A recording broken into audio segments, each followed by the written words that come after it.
activity C gives you a flexibility of 2 months. This flexibility is called a float. So activity C has a float of 2 months. We can use this float in 2 ways. One, we can start activity C 2 days later. Okay, if this eases constraint on some critical resource. Now, what is activity C? Activity C was initiating dialogue with the dealer. In our case, that was activity C. Now, initiating dialogue with the dealer might require some amount of senior management involvement. Now, it's possible that at that particular time, senior management is tied up. The network analysis shows us that activity C, even if it starts 2 months later, right? Even if activity C starts 2 months later, it will not affect the time when the entire process is completed, which means senior management can get involved in that activity a little later in case they are tied up at that point in time. So this is one of the kinds of flexibility the analysis gives us. The other is that activity C need not be finished in 2 months. Activity C it has a float of 2 months, so activity C can be finished in a total of 4 months. Okay. Now, if it's finished in 4 months, it means it can be done at a lower cost. For instance, if you want letters to reach somebody in 1 day, you need to send it by courier. But if it is enough for a letter to reach that person after 4 days, you can send it by ordinary post, right? Which is much cheaper than sending it by courier. So, if you have flexibility, if you have float, then that same activity can be done at a slower pace, and therefore the cost incurred on that activity is reduced.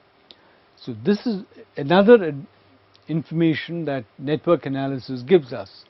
It tells us how we can reschedule activities so that the project can be completed on time, but the cost of completion can be reduced, can be kept under control.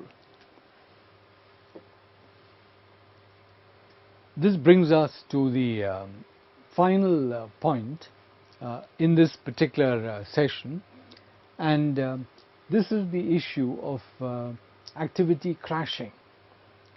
Now, what does that mean? Crashing an activity means completing the activity faster than was initially planned. Okay? Completing it faster than was initially planned. Now, let's go back to our situation. Now, we want to reach from 1 to 6. We found it takes 12 months, right? It takes 12 months because activities A, E and G, which are the critical activities, take a certain amount of time, and totally they take 12 months. So A, E, G is the path that determines how long the project is going to take. Now, suppose we decide that we will perform activity A little faster by putting in a little more resources. That's called crashing. We crash activity A, right? We crash activity A by putting in more resources and therefore do it faster. if we do activity A faster by 1 month, you will see that the project will get completed 1 month earlier. I suggest that you go back to the network and try this out. You reduce the time duration for activity A from 3 months to 2 months, okay, and you will find that the project can be completed in 11 months, not 12 months, right? So if you complete an activity on the critical path faster, it will reduce project time by that amount. The same thing applies to activity E as well as to activity G. I suggest you go back to the network and try and reduce activity A or activity E or activity G by 1 month or 2 months, right? And you will see that the project, that is, you are able to reach event 6, the end of the project, you are able to reach the end of the project that much faster. So reducing a critical activity by a certain time means reducing the project duration by that time. However, if you try doing this with let's say activity D, here again I suggest you go back to the network, reduce activity D by 1 month, or perhaps let's take activity F, right? Reduce activity F by 1 month, okay? Reduce activity F by 1 month and see whether you are able to reach 6 1 month earlier.